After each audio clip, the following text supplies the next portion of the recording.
안녕하세요. 저는 얼마 전에 이혼한 40살의 여성입니다. 흔히들 40이면 불혹의 나이라고 하죠. 혹시 여러분은 불혹의 정확한 뜻을 아시나요? 불혹이란 세상의 일에 정신이 빼앗겨 갈팡질팡하거나 판단을 흐리는 일이 없게 된다는 의미라고 해요. 사실 저는 이런 불혹의 참뜻을 30대 후반이 돼서야 처음 알았는데 그 당시만 해도 과연 내가 세상에 갈팡질팡하지 않고 유혹이나 주변의 말에 흔들리지 않고 굳건해지는 날이 올 수 있을까 싶었어요. 왜냐면 저는 아주 어릴 때부터 남의 말에 아주 잘 흔들리고 거절하지 못했거든요.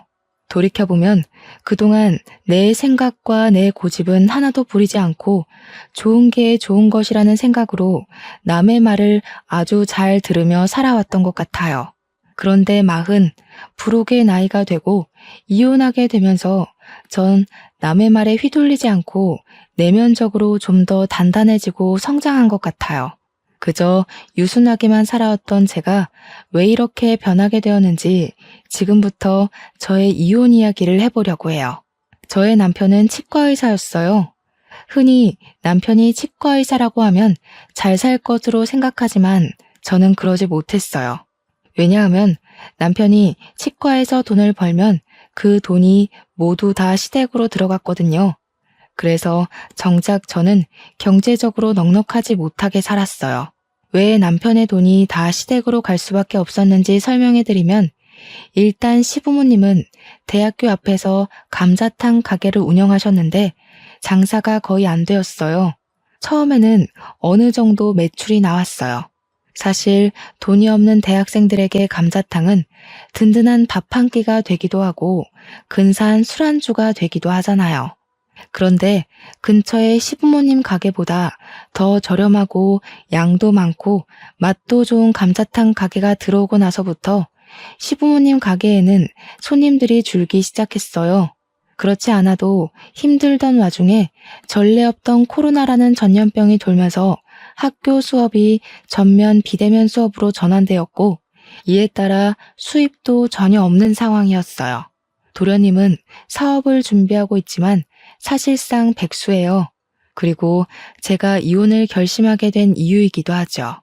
먼저 도련님에 관해 얘기하자면 도련님은 태어날 때 심장에 문제가 있어 큰 수술을 여러 번 했어요.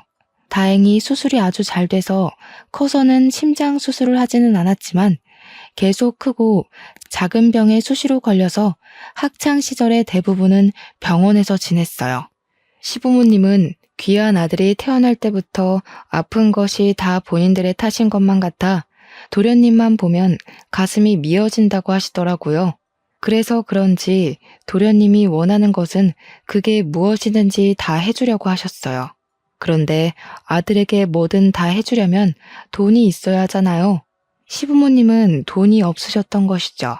그럼에도 첫째 아들인 남편은 혼자 열심히 공부해서 전액 장학금도 받고 치대에 들어가 치과 의사가 되었어요. 시부모님은 치과 의사가 되어 돈을 많이 벌게 된 남편에게 도련님에 대한 금전적인 지원을 많은 요구를 하게 됐어요.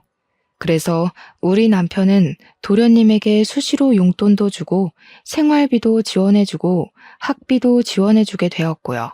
남편 역시 항상 아픈 본인의 동생 도련님이 매우 안타까웠거든요.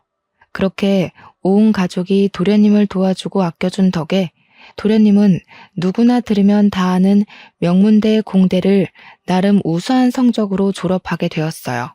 그런데 이렇게 명문대 공대를 졸업했으면 이제 회사에 다니며 자기 밥값을 해야 하는데 도련님은 그러지 못했어요. 어릴 때부터 워낙에 병원에서 오래 생활했기 때문에 사회성이 제로였거든요.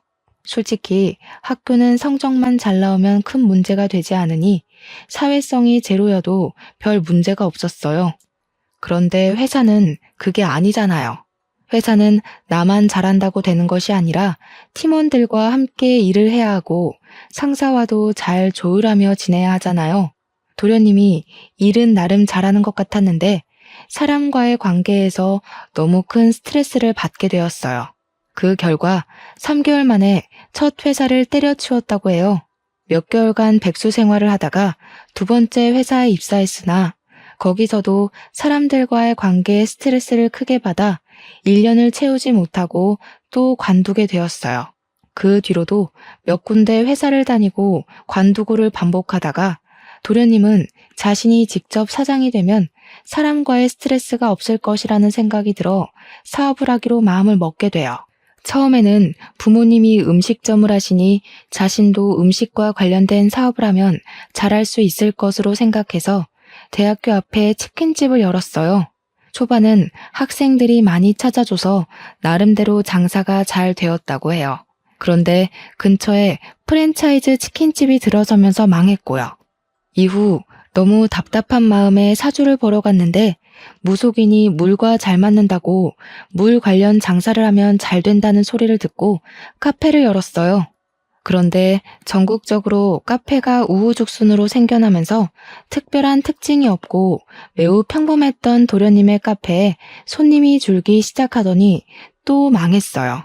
이렇게 두 번의 사업을 시작하고 망하면서 드는 비용은 다 남편의 돈으로 해결했어요.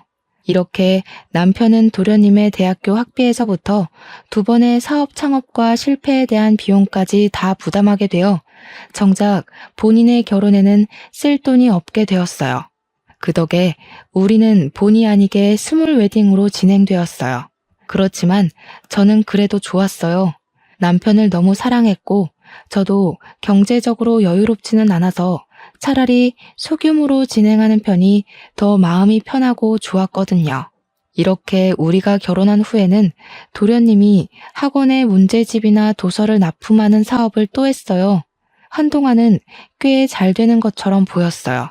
드디어 자리를 잡나 싶더니 코로나가 확산으로 인해 휴원되는 학원이 늘면서 납품이 어려워졌어요. 결국 또 빚만 엄청 지고 망하게 되었어요.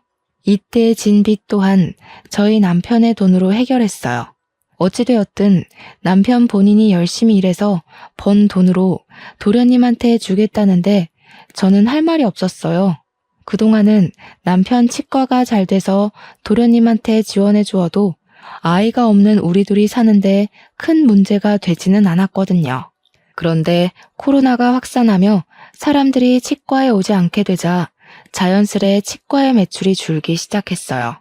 이제 우리도 경제적으로 어려운데 이 와중에 도련님은 마스크 사업을 하겠다고 아주 당연하게 남편에게 돈을 요구하는 것이 아니겠어요. 이 소리를 듣고 저는 속으로 도련님이 무슨 사업을 해도 쫄딱 망하는데 이제 사업 그만하고 나이도 있으니 일단 공장 같은 데라도 가서 스스로 돈을 벌어야 한다고 생각했어요. 그런데 이 말을 차마 할 수가 없었어요. 왜냐하면 남편은 정말 똑똑했고 계산이 빠른 사람이었거든요. 이런 사람의 남편의 친구가 마스크 사업으로 이번에 대박이 났다며 이번에는 절대 망하지 않을 것이라며 마지막으로 도련님을 도와주자고 저를 설득하더라고요. 게다가 시댁 식구들도 도련님이 이번에 대박이 나서 돈을 많이 벌게 되면 우리에게 좋은 집과 차를 선물하겠다고 하더라고요. 원래 우유부단하고 남의 말에 잘 흔들리던 저는 시댁 식구들과 남편의 말에 설득당해서 도련님을 도와주기로 마음먹었어요.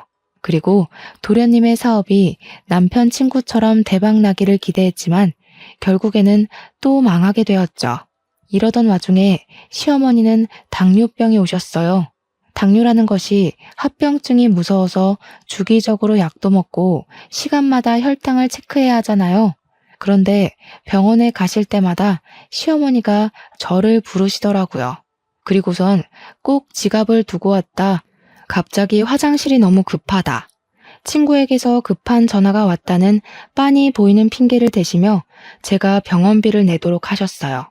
저는 이렇게 매번 우리 집이 시어머니의 병원비를 부담하는 것이 너무 싫었어요. 솔직히 남편 치과도 매우 힘들었거든요. 그래서 저도 아르바이트를 구하려 했으나 코로나로 인해 워낙 불경기라 있던 사람들도 다 잘리는 마당에 저같이 경력이 오래 단절된 아줌마를 채용해준다는 곳이 아무 데도 없었어요. 그래도 10년 가까이 살면서 시어머니가 저한테 싫은 소리 한 번 하시지 않았고 사랑하는 남편의 어머니고 가족이라는 생각에 싫은 내색 한 번 하지 않고 살았어요. 한 번은 남편이 회식을 가서 늦게 온다고 해서 집에서 혼자 밥을 먹고 치우고 있는데 시어머니한테 전화가 왔어요. 지금 도련님이 너무 불안해하고 식은땀이 나고 심장이 빨리 뛰어서 죽을 것 같다는데 시아버지는 잠깐 일이 있어서 밖에 계셔서 시어머니 혼자 도련님 데리고 병원에 못 가겠으니 같이 가자고 하시더라고요. 저는 깜짝 놀라 바로 시댁으로 가 도련님과 시어머니를 모시고 응급실로 갔어요. 응급실에서는 검사하더니 공황장애라고 진단을 내렸어요. 그리고 꾸준히 약을 먹고 치료를 해야 한다며 다음날 오후로 외래 진료를 잡아주었어요. 그런데 병원비를 계산하려는데 시어머니도 도련님도 지갑을 가져오지 않은 것이에요. 둘 다 워낙 정신이 없던 상황이라 그런가 보다 싶어 일단 남편 카드로 60만 원의 병원비를 냈어요. 다음날 저는 도련님이 당연히 혼자 병원에 갈 수 있을 것으로 생각했는데 오전에 시어머니한테 전화가 오더라고요. 도련님이 병원에 가야 하니 같이 좀 가달라고요. 저는 조금 이해가 되지 않았지만 어제 공황 발작으로 인해 너무 놀라서 그런가 싶어서 같이 갔어요.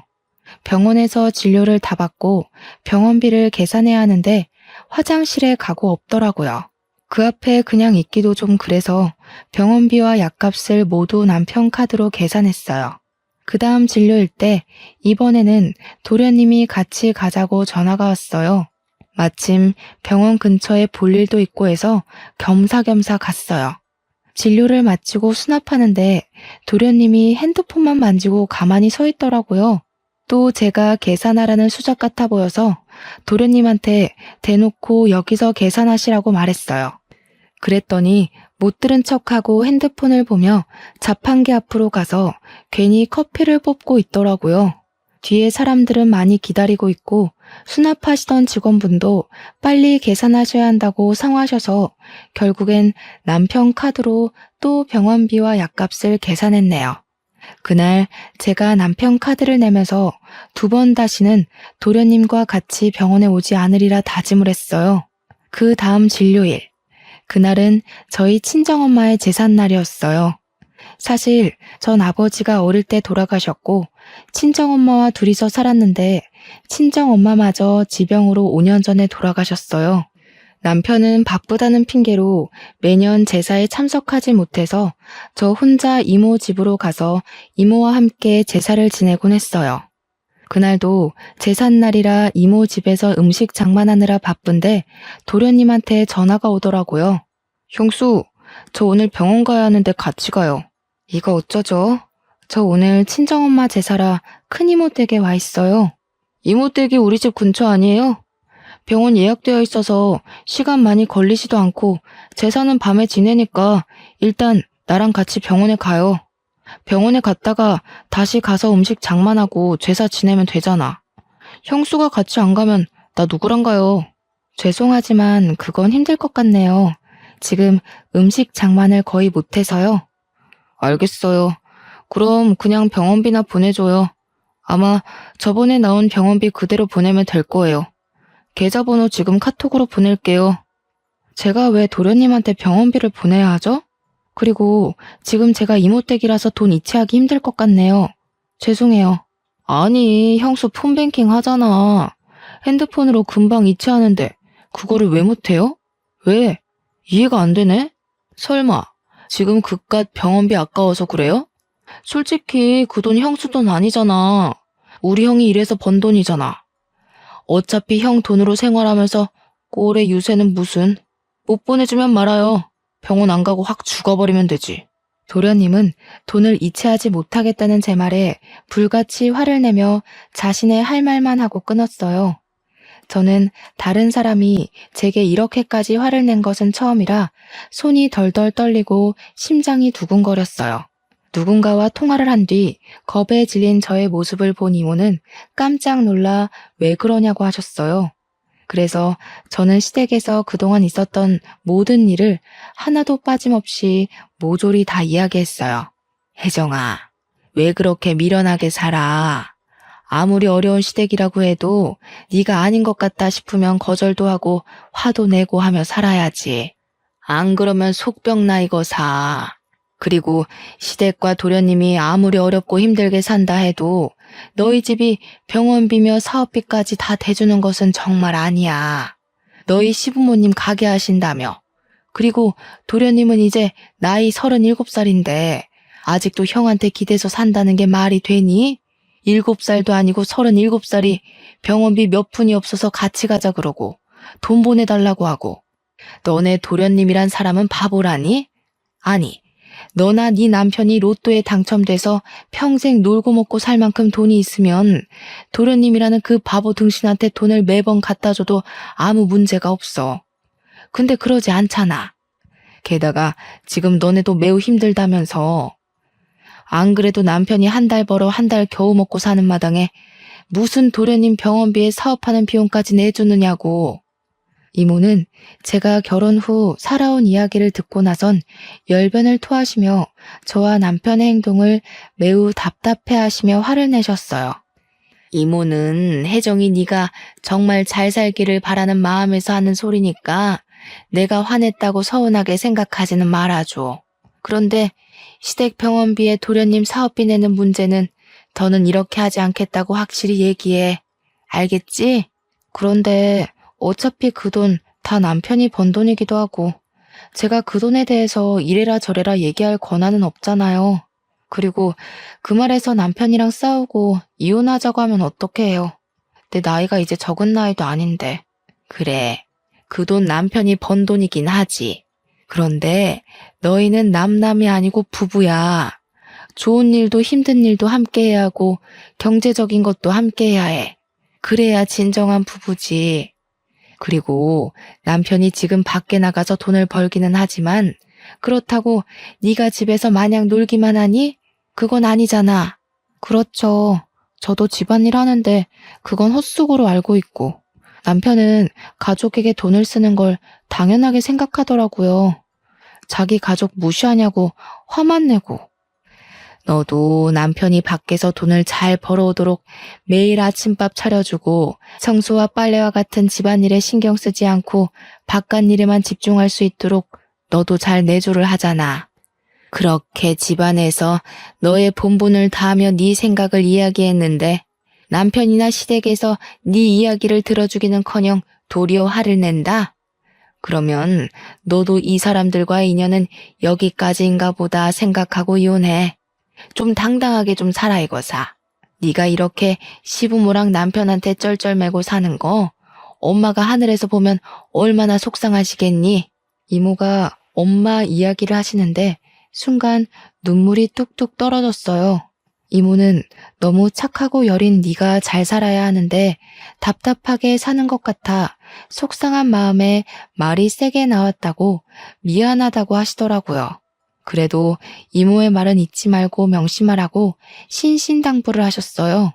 이모의 말씀을 들으며 그동안 내가 얼마나 미련하게 살아왔는지 느낄 수 있었고 이제는 이렇게 살지 말아야겠다고 다짐을 했어요. 이모 앞에서 어린아이처럼 울다가 겨우 진정이 되었는데 시어머니한테 전화가 왔어요. 너는 말이야. 지금 지호가 공황장애로 중내사내 하는데 병원을 같이 가주지는 못할 망정. 어떻게 돈을 안 보내주니? 그러다가 애 잘못되면 네가 책임질 거니? 어머니, 죄송하지만 지금 제가 친정엄마 제사 준비 중이라서요. 아직 음식 장만을 거의 못해서 바빠요. 제가 시어머니와 통화하는 것을 보더니 이모가 한숨을 푹 쉬시며 제 핸드폰을 가져가셨어요. 안녕하세요. 저 혜정이 이모 되는 사람입니다. 아, 네. 안녕하세요. 지금 며느리랑 통화해야 하니 좀 바꿔주시겠어요? 그런데 제가 아까부터 상황을 지켜보니 혜정이 도련님이 좀 아프신 것 같던데 혜정이가 도련님의 보호자도 아니고 엄마도 아닌데 왜 자꾸 혜정이한테 같이 병원에 가자 돈을 달라고 하시는지 모르겠네요.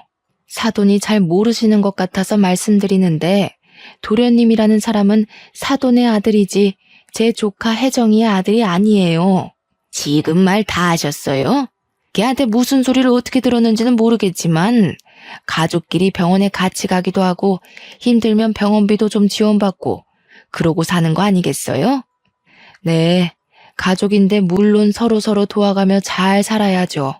그런데 문제는 지금 도련님이라는 분은 한 번도 혜정이 남편에게 도움이 된 적 없었잖아요. 대학 학비에서부터 사업으로 생긴 빚, 병원비까지 다 지원을 받으면서 남편에게 고마워한 적 한 번이라도 있으세요? 있으시냐고요? 아니, 이 여자가 왜 남의 가정에 이래라 저래라 훈수질이야? 남의 가정이라뇨? 저의 조카 가정입니다. 저도 훈수 둘 자격 충분히 있어요. 그리고 사돈, 제가 한마디만 더 하겠는데 도련님의 병원비는 본인이 직접 해결하던가 아니면 사돈이 해결하세요. 안 그래도 힘든 조카 집에 더는 손 벌리지 마시고요. 아시겠어요? 이모는 제가 그동안 하고 싶었던 모든 말을 저 대신 시원하게 해주시고 전화를 끊으셨어요. 저는 그동안 묵은 채증이 내려가는 것처럼 좋긴 했지만 한편으로는 앞으로 시어머니 얼굴을 어떻게 볼지 걱정이 되었어요. 그런데 이모는 시어머니와 통화 후 고개를 갸우뚱거리시더라고요. 그런데 내가 왜 너희 시어머니 목소리를 어디서 들어본 것 같지? 내 결혼식 때 보고 대화를 나눠서 알지 않을까요? 아니야. 나 너 결혼식 때 못 갔잖아. 그때 너희 이모부 해외 출장 중이라서 나 해외에 있어서 못 갔어. 그래서 축의금만 두둑이 보냈잖아. 그러네요. 그럼 이모와 저희 시어머니는 한 번도 뵌 적도 말한 적도 없었네요. 그럼 다른 누군가와 헷갈린 게 아니에요? 아니야. 분명히 어디선가 이 말투, 이 목소리 들었어. 아, 너 시어머니 이름이 혹시 이금자 맞니? 이모가 시어머니 이름을 어떻게 아세요? 나 원참 어이가 없어서 이렇게들 운명이었나 보다. 충격 먹지 말고 잘 들으렴. 사실 신혼 시절 때 네 이모부가 한번 바람을 피웠어. 그때 이모부가 바람 핀 것을 알고 이모부 상간녀랑 정말 징글맞도록 싸웠어. 당연히 그랬지. 나는 네 이모부를 정말 사랑해서 결혼까지 했는데 그런 이모부가 다른 년이랑 바람이 났다고 하니 내 눈이 안 뒤집히겠니? 네? 이모부가 바람을 폈었다고요? 그래. 그래서 내가 아주 그 상간녀랑 머리털 붙잡고 대판 싸웠단다. 그때 확 이혼해버릴까도 했는데 그 당시 이혼녀라는 딱지가 큰 흠이 되던 시절이기도 했고 내가 이모부를 더 좋아해서 다시는 상간녀를 만나지 않겠다는 각서를 쓰고 계속 살게 됐지. 나중에 알고 보니까 그 상간녀는 찢어지게 가난한 집안 딸이었고 음식점을 하는 남편도 있었다더라. 그런데 음식점도 잘 안 되고 남편과도 사이가 그다지 좋지 않았었나 봐. 그래서 대기업에 다니는 네 이모부 꿰어서 팔자 좀 펴보려고 일부러 접근한 요새 말로 말하면 꽃뱀이었더라고. 근데 그때 그 상간녀가 바로 이 금자, 너희 시어머니야. 네? 그럼 이모부의 상간녀가 바로 저희 시어머니셨다고요? 그런데 그 상간녀의 남편이 있었다면서요. 그럼 시어머니가 시아버지랑 결혼하고 나서 이모부랑 불륜을 저지른 거예요? 그럼 시아버지도 이 상황을 아세요? 그때 너희 시아버지는 망해가는 음식점 살리겠다고 고군분투하느라 아마 몰랐을 거야. 아니, 자기 남편은 먹고 살겠다고 그리 용을 쓰는데 마누라라는 사람은 도와주지는 못할 망정 돈 많은 남자 꿰어서 재혼할 생각을 했다는 게 말이 되니? 게다가 말하는 것이며 행동이 어찌나 무식하던지. 아무튼 그때 정말 이금자라는 여자한테 아주 학을 뗐다. 어떻게 세상에 이런 일이 있을 수가 있어요? 이래서 정말 사람 일은 한치 앞도 모른다고들 하나 봐요. 혜정아, 내가 방금 든 생각인데 이 일은 너만 알고 있어. 그러다가 나중에 네가 이제는 정말 이혼을 해야겠다 싶을 때 그때 크게 터트려서 써먹으렴. 그동안 너를 이렇게 마음고생했는데 그냥 좋게 이혼하기에는 뭔가 조금 아쉽지 않겠니? 이모는 나중에 언젠가 크게 써먹을 일이 있을 것이라며 일단 이 충격적인 사실을 모른 척하라고 하셨어요. 저는 이모의 말씀에 알겠다고 했어요. 다음 날 엄마의 제사를 무사히 마치고 집에 와 늦잠을 자고 있는데 시어머니가 집으로 오라고 전화가 왔어요. 전날 이모와 대화하며 더는 답답하게 살지 말아야겠다고 다짐은 했지만 어디 사람 본성이 어디 가나요. 전날의 패기는 다시 다 잊은 채 시댁에 떨리는 마음으로 갔어요. 시댁에 도착하니 시어머니가 도끼 눈을 뜨고 저를 쳐다보았어요. 야, 너네 이모한테 무슨 얘기를 어떻게 했길래 우리 집을 욕먹게 만들어? 그깟 병원비 얼마나 한다고? 어머니 당뇨병 병원비에 도련님 공황장애 병원비까지 솔직히 한 달에 병원비만 50에서 60만 원이나 나와요. 게다가 예전에 도련님 사업하고 망한 빚까지 아직 갚고 있고요. 솔직히 이제 치과도 코로나로 타격이 큰데 매번 병원비 부담하기가 너무 벅차요. 어머, 얘 나한테 화내는 것 좀 봐라. 그래도 너희 집이 가장 경제적으로 여유롭잖아. 그리고 그 돈이 네 돈이니? 다 우리 지훈이가 치과에서 열심히 일해서 번 돈이지. 내가 네 돈 내라는 것도 아니고 우리 아들 돈 내가 쓰겠다는데 왜 네가 호들갑이야? 시어머니의 어이없는 말씀에 저는 기가 막혀서 말문이 턱 막혔어요. 그리고 우리 아들이 그렇게 죽을 똥 쌀 똥으로 일하는데 네가 언제 도와준 것 있니?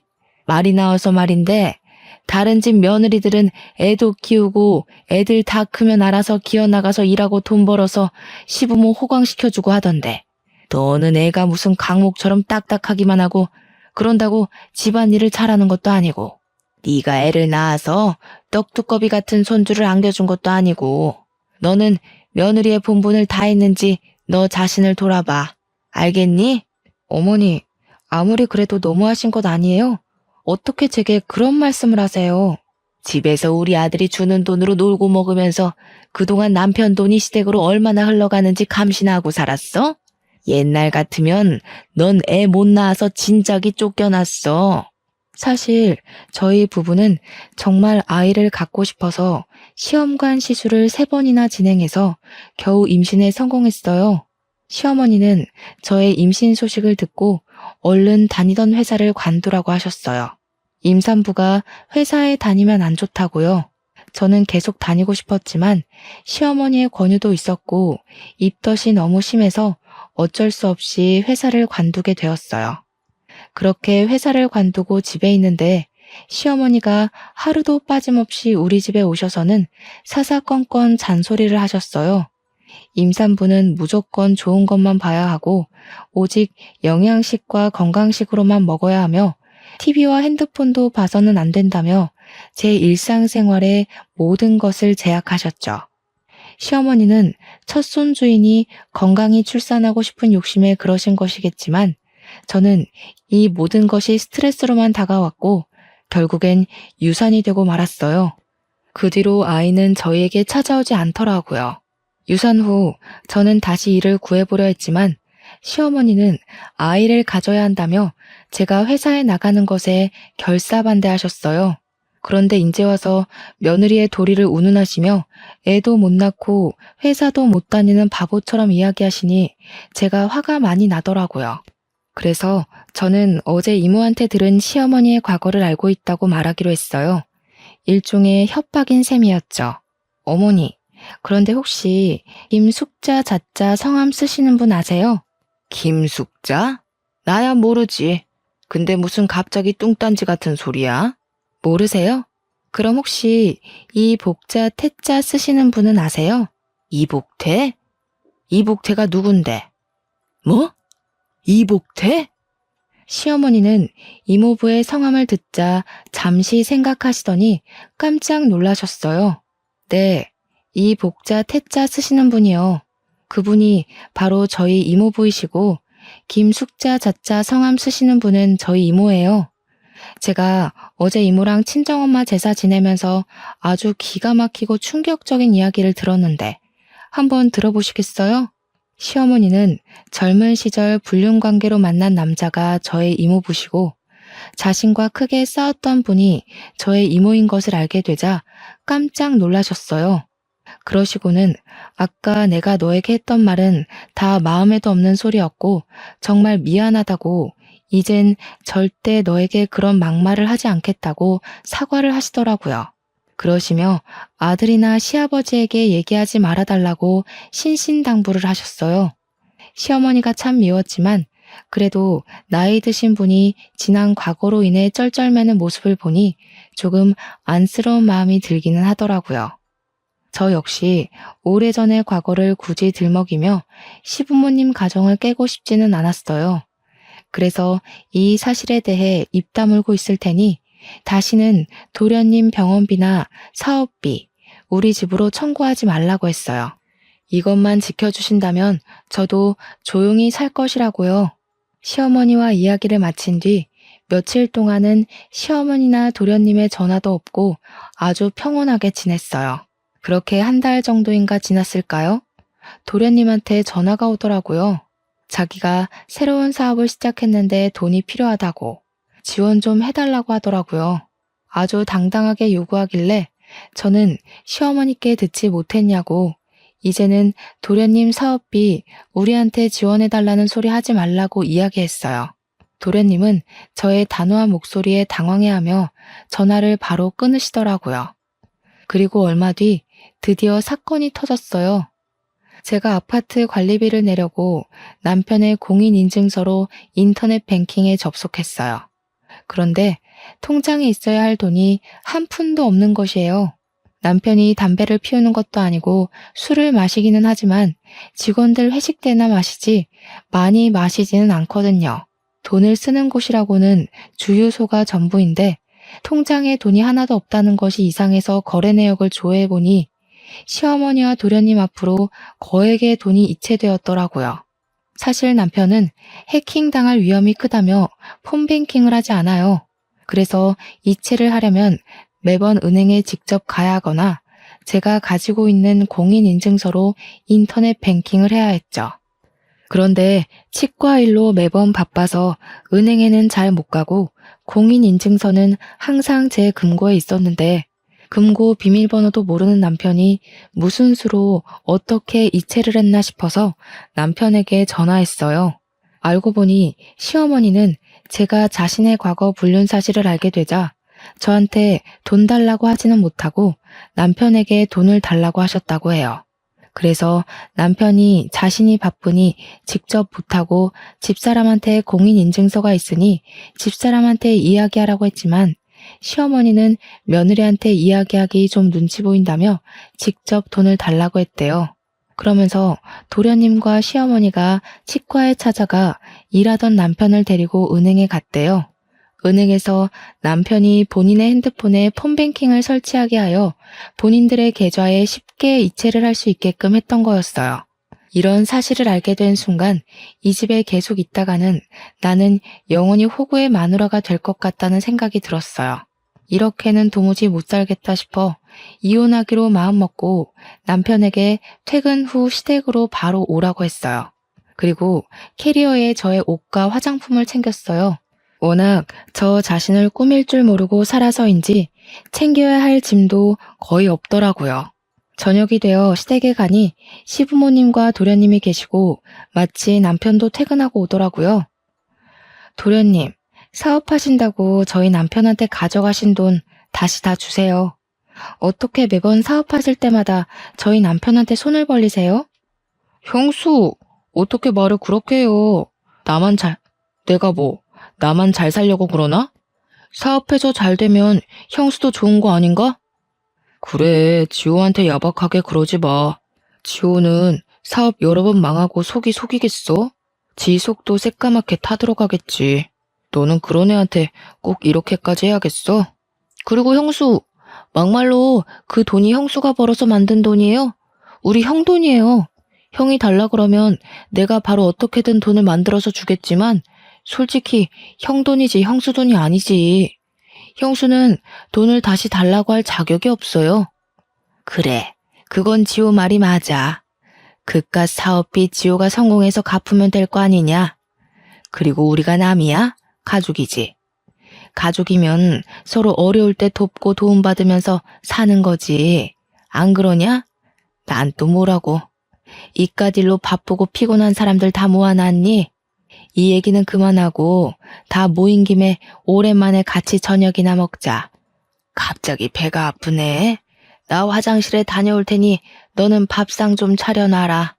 도련님과 시어머니는 당연히 받아야 할 돈을 받았다는 식으로 뻔뻔하게 이야기하고, 남편은 오히려 도련님을 안쓰러워하며 돈을 주는 것에 대해 문제되지 않는다는 식으로 말하며 저를 속 좁고 야박한 사람으로 만들더라고요. 저는 이제 더는 참을 수가 없었어요. 이모를 통해 알게 된 시어머니의 과거를 바로 터뜨리기로 마음먹었어요. 시어머니가 화장실에 들어가시자마자 저는 스피커폰으로 이모에게 전화를 걸었어요. 그리고 제가 지금 시댁인데 저번에 말씀하셨던 상간녀 이야기 좀 해달라고 했어요. 이모는 상간녀의 존재를 어떻게 알게 되었는지부터 상간녀가 어떤 사람이었는지 아주 낱낱이 얘기해 주셨어요.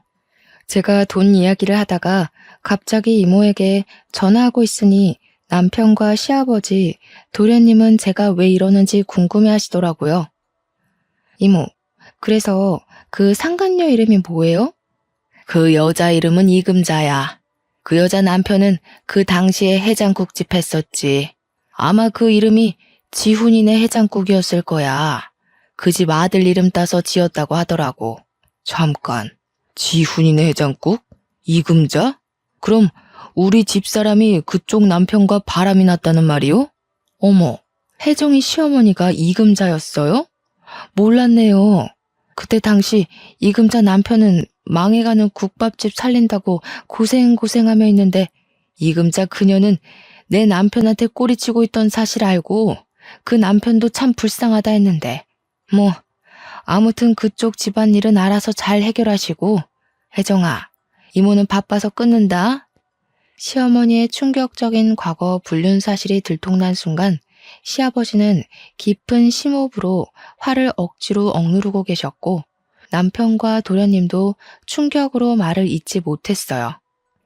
야, 너는 내가 밥 준비하라는데 아직도 거실에 앉아 있어? 애가 왜 이렇게 굶뜨니? 빨리 와, 밥 차리게. 지금 밥이 문제야? 당신 도대체 행동거지를 어떻게 하고 산 거야? 아니, 이 사람이 노망이 났나? 애들 앞에서 이게 뭐 하는 짓이에요? 방금 혜정이 이모 되는 사람한테서 다 들었어. 옛날에 지훈이네 해장국 하고 있을 때 당신이 이복태라는 사람이랑 바람 피웠다가 그 집 마누라한테 걸려서 개망신 당했다면서. 아니, 그 사실을 어떻게... 야, 네가 다 얘기했니? 내가 얘기하지 말아달라고 신신당부했잖아. 네, 신신당부하셨죠. 저도 굳이 얘기하지 않으려고 했어요. 그런데 제가 그 전에 말씀드린 조건은 잊으셨나 봐요. 저희 남편에게 도련님 병원비나 사업비 청구하지 않는 조건으로 말하지 않는다고 했지 아예 말 안 하고 살 거라고는 하지 않았는데요. 당신이 잘못해놓고 왜 애를 잡아? 며느리 앞에서 내가 부끄러워서 살 수가 없다. 당신 내 집에서 나가. 당장 나가. 시아버지, 화가 많이 나시겠지만 잠시 진정하시고 제 얘기 들어주세요. 제가 오늘 이렇게 이 자리에 다 모이라고 한 이유를 아직 말씀 못 드렸거든요. 저는 이렇게 이모부와 불륜을 저지른 여자를 시어머니로 모실 수 있을 만큼 마음이 넓지 못해요. 그리고 도련님 사업비나 내주는 호구 남편의 마누라로 살 수 있을 만큼 경제적으로나 심적으로 여유롭지도 못하고요. 그래서 말인데 더는 이 집안에서 가족으로 살지 못하겠습니다. 저 이혼하겠습니다. 뭐? 이혼? 그런 이야기는 나랑 먼저 해야지. 갑자기 이혼하겠다고 하면 어떡해? 당신은 그동안 내가 시댁에 돈 나가는 것으로 뭐라고 하면 야박하다고 속 좁다고 뭐라고 하면서 내 편은 한 번도 안 들더라? 이젠 이런 대우 받으면서 못 살겠어. 나 지금 집 나가서 이모 집에 갈 거야. 내 짐은 이미 다 챙겼고 이혼 서류 작성해서 보낼 테니 법원에서 보자. 이혼 선언을 하고 나오는데 시아버지는 시어머니한테 소리를 고래고래 지르시고 시어머니는 잘못했다고 비시고 도련님과 남편은 말리시고 아주 가관이더라고요. 그렇게 저는 시댁의 마지막 인사를 하고 나왔네요. 그 뒤 저는 집을 구할 때까지 이모 집에서 생활하게 되었어요. 하루는 시어머니한테 전화가 오더라고요.